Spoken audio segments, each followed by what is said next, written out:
Calling from a 484 area code. Yeah, can you hear me? Yeah. Who's this? Can I be anonymous? Would that be okay? Sure. Where are you from? Or do you want to be anonymous about that too? If I could, it's nothing. Okay. It's not like anything major. Just All right. I obviously I can't get into why. Yeah. I was calling because I have a little bit of knowledge on the situation in northern Syria, and you did make one mistake earlier in the analysis of the situation when you're talking about how the prisoners are held. Okay. So, so to clarify, when they say the Kurds, it's more complicated than that. Over there's a lot of Kurds involved, but there's Arabs and there's actually even some Turks. And there's a lot of people actually from other countries who are there as well. And there's a shitload, there's a bunch of contractors, like from U.S., U.K., lots of different parts of the West. But who are paying the contractors? Is it the U.S. paying them or different entities paying the contractors? Yeah, they're usually Pentagon contractors. That's where most of the money comes from.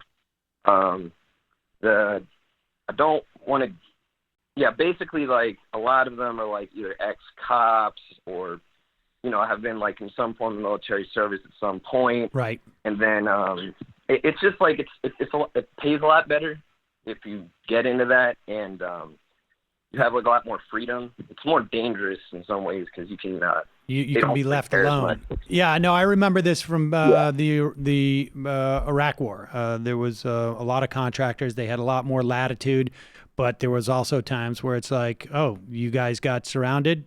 We don't have anybody to send to get you.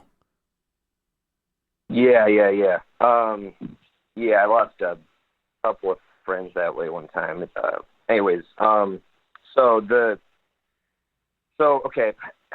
Technically, there are no foreign Western powers. Like the United States has no control over any prisoners in that area. Okay, so that would all be under the Syrian forces or the Kurdish forces, right? Right. So there's a democratic, like, Syrian federation, okay, that involves a lot of Kurds. And then you have, like, the People's Protection Unit, which is, they're Kurdish nationalists. They want to see Kurdistan formed, right? So they effectively, probably with the U.S. pulling out, are going to be the ones that have control over all the prisoners. Now, when you talk about these guys releasing them, I don't think they would release them. I think they would just start executing them en masse. There's no way those guys, the ones that I know, are going to feel comfortable just saying, we're going to let...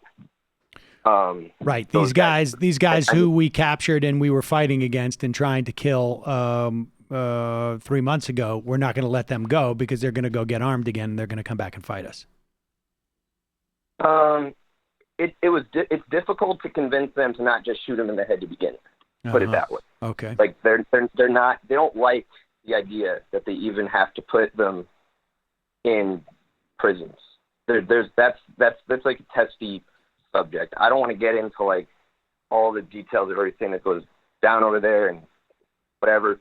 But I think that the thing that's like difficult to understand is like there's a lot of different interests going on here. This is pretty much the way I look at it. I think like, yeah, okay, it's possible. Sure, he has some business deals with Turkey because of his real estate situation in Istanbul, and then heard your earlier caller is like, more instability, higher oil prices is going to be good for the U.S. And from a perspective of political economy, though, that's pretty much always the case for all oil-producing nations, and its ability in the Middle East has been, beneficial. But I think that's kind of, I think that the issue with that is, you've seen by the number of people that have resigned, the situation there could potentially turn into like a serious bloodbath where like more people end up dying than died in Iraq. Just it could get way worse. And I think the major issue they're dealing with is the idea of a formation of Kurdistan, right, or of any free state in that area that would be democratic, isn't in Turkey's interests, isn't in Israel's interest, because it's not in the U.S.'s interest, isn't in Russia's interest, isn't in Iran's interest.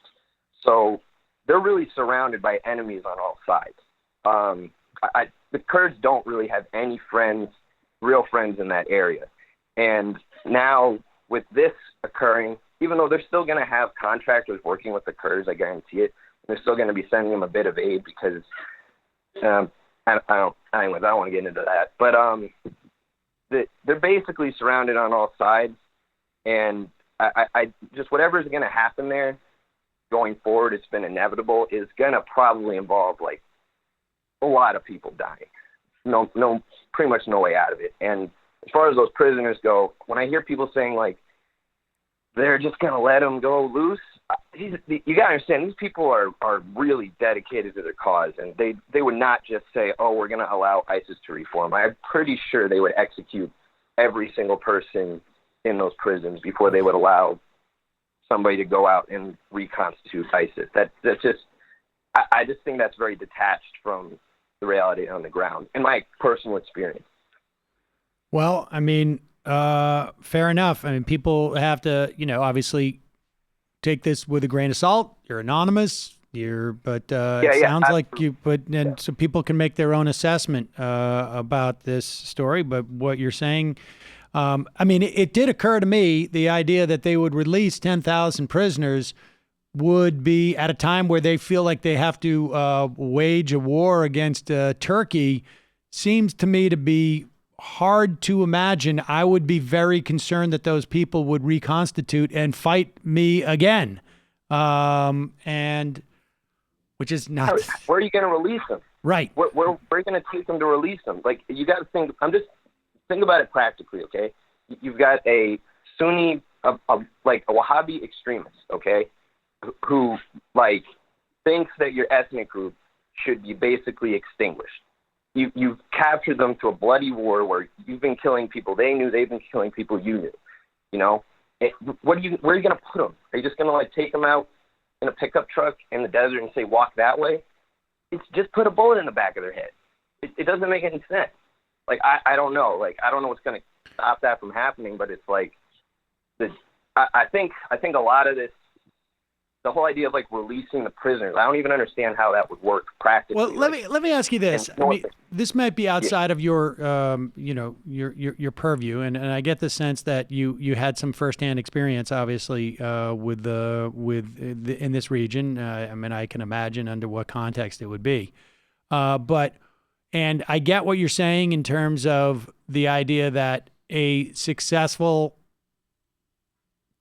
semi-autonomous or autonomous state in what is now northern Syria, and it sounds like it's going to be occupied by Turkey. Like Turkey would come in and basically annex this part of this part of Syria.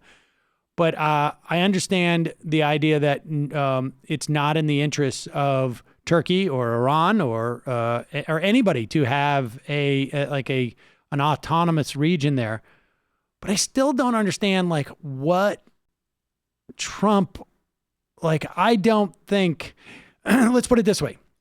The national security apparatus of this country, they may not necessarily see the value of an autonomous state there, but they definitely seem to feel like the price that we're going to pay insofar as, looking to exploit other people to fight these type of conflicts is going to be diminished. I mean, certainly the national security apparatus of this country seems to be pretty upset about it. What else would be? I mean, I understand the lack of compulsion to sort of create an autonomous state, but I'm just not clear on why Trump is acting in this way. Like, I don't understand what makes him decide to do this now, if not some amount of personal benefit? I think one thing to consider, number one, if you work, and I think if you ask anybody who's been involved in any activities of like all the interests that are working over there, it doesn't really make a lot of sense. Like none of it really makes that much sense. Right. From like the ground level all the way up. That's why so many people keep resigning because it doesn't really, like, I get what you're saying. You're looking for, like, the logical progression, but it's not really there. And I mean, I think everybody on pretty much every level, whether you're looking at, like, the State Department officials that have resigned, like McGurk, who was the he was kind of like a suit. He was like special envoy for defeating ISIS or whatever. This guy is a tool, okay? Like, I don't want to get into, like, that could take forever, but this guy's basically a tool, right? Even he resigned after a certain point because he didn't understand what was going on. And he's released a lot now where he's just pretending like, oh, yeah, Trump, I have no idea what he's talking about, blah, blah, blah. But, you know, when they initially had the strategy to go in, right, they were saying, okay, we're going to form an alliance with the YPG, and then they were always trying to say, like, oh, we support you, and Kurds are brave people, and blah, blah, blah. But the question always came up, okay, so are we going to support the formation of Kurdistan? Then, you know, that question just doesn't get answered, gets kicked down the road. Okay, we got more important work to do to worry about that right now. ISIS is the threat right now. And then, yeah, when everything's said and done, they're just like, well, we can't continue to support them because eventually that leads to Kurdistan, you would think, if, you know, you're actually going to maintain support for the Kurds. So let's just dump them, just get out. And I don't think there's like I think a lot of times because we're sort of taught that, like, people in power are smarter than us or are more competent than us. That hasn't been my personal experience. And I mean, obviously you document every day how that's not really the case. Like, I think they're just doing something really stupid. Yeah. I don't think there's a lot of logic behind it. I don't think it makes sense. It's just kind of, they're not able to figure out a solution because there is no solution, because what we're watching is fundamentally everything going on over there, and you can ask anybody, it all comes from the Sykes-Picot Treaty. If the Sykes-Picot Treaty had never existed, if those countries had never been partitioned in the way that they were, this wouldn't have happened. But because the British and the French established that dominion over the Middle East, these conflicts are basically inevitable. Well, I mean, so much of the problems that we have in this world are, I think, you know, it's hard to do a counterfactual, but one can imagine if we had, you know, less imperialism starting in like the early 1800s in the world, you get the sense that a lot of this stuff probably could have worked out in a lot better situation. But all right, let me ask you this. This is, you know, and maybe you know nothing about this, but since we have you on the line, there was a report from someone who worked at CENTCOM. She was I just get there. Hold on one second. Here it is. A CENTCOM analyst, Patricia Rivalgi. She was a red team analyst and intelligence planner at U.S. Central Command. You would have a better sense maybe of what that is than I would. She wrote a piece for the Daily Beast. Where you have like a position and your opinion matters. It's really like there's not. They just kind of all their positions pretty much overlap. They just like, this person is smart. They went to college. You have to listen to them because they have authority. That's basically what it means. She said that there's a lot of very, very pro-Trump people in the military these days. And I've read speculation that one of the reasons why Mattis was so, treating such kid gloves with Trump when he left the administration was that there is some concern that, like, with the military is so pro-Trump. What's your sense of that? All right. So right now, I couldn't tell you, like, active duty, U.S. combatants, or I don't know. I'll just put it this way. The reason you get into that profession a lot of the time is because of toxic masculinity. Like, keep it real. Right. So, yeah, I mean, but it's more complicated than that. Like, yeah, there's a lot of people who support Trump for those kind of reasons, but so I'm like in the regular workforce. I'm working in construction. Once those guys get out and they start reassessing things, and you're a little more out of the chain of command, and you're able to talk to more people, and you're in a different environment. I mean, people can change up very quickly. Right. And I think too, it's like there's a lot of smart people over there. There has to be, there's a lot of really competent people who make like good decisions. That's usually not the people that are valued to go up the chain a lot of the time, because it's just like in any company, like right. if you're a yes man, like, you're Yep. going to do better. Yep. So I think and he encourages that, but that has like operational consequences. You know what I'm saying? Yes. Like, because you do need people to know what they're doing. Like, as much technology as the U.S. has and as much money, like with the situation there, I mean, stuff was getting people had to get really creative there, and it was an extremely volatile, dangerous environment. And you were under a mandate where you had to keep U.S. casualties at absolutely zero.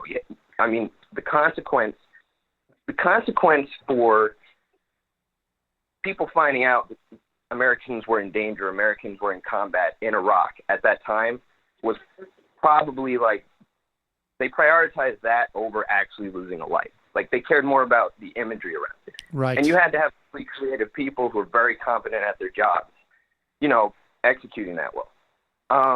More and more and more, as it's apparent that people keep jumping out who have any level of competency or understand the situation. Once again, I'm not trying to say that these people's politics are good or whatever. I'm not saying that. It's just they're given a job to do, right. And some people do it better than others. That creates a more volatile situation, because if they're going to now say, all right, we're going to step back and allow this to go where it goes, it's only going to get bloodier. And I think, like, okay, so you can say, like, okay, there's pro-Trump sentiment, and then that's what they're scared of.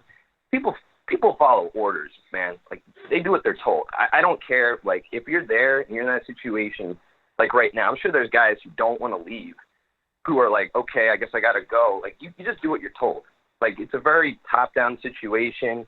Mattis, I think, there's been a lot of talk about him and how great he is, and people like look up to him or whatever. At the end of the day, the guy's a politician. Right. You don't get that rank without being a politician.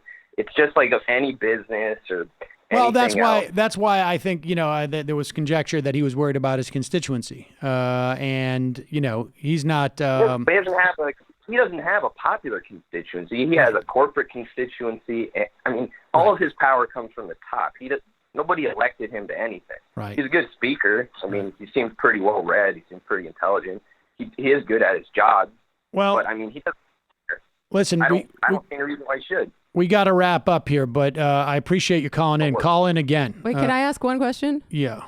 Well, kind of. I had two questions. Well, it's 8:40. That means 2:40, and I got to do some recordings. So. Okay, so we had David Graeber on a while back to talk about his trip to Rojava specifically, and the sort of libertarian socialist experiment going on there. To what degree is that still a thing, and to what degree is the whole region more focused around creating sort of a more traditionally nationalist ethno-state? That was one of the first things that had to be dismantled in order for U.S. terms to be fulfilled. So that's the worst case scenario, but there's no chance of that expanding much farther. I mean, I don't know where the hell it is right now. I doubt it exists in much form whatsoever. There's not enough controllable resource wealth for that to go too much past that. I mean, it people who believe that are in probably more danger than anyone else. But yeah, any hope that was going to be like Barcelona in the 30s, I mean, it might end up being Barcelona in the 30s and that they get horribly defeated. But I think that's been way overblown personally. All right. Well, thanks for the call. Really appreciate it. Yeah. Thanks.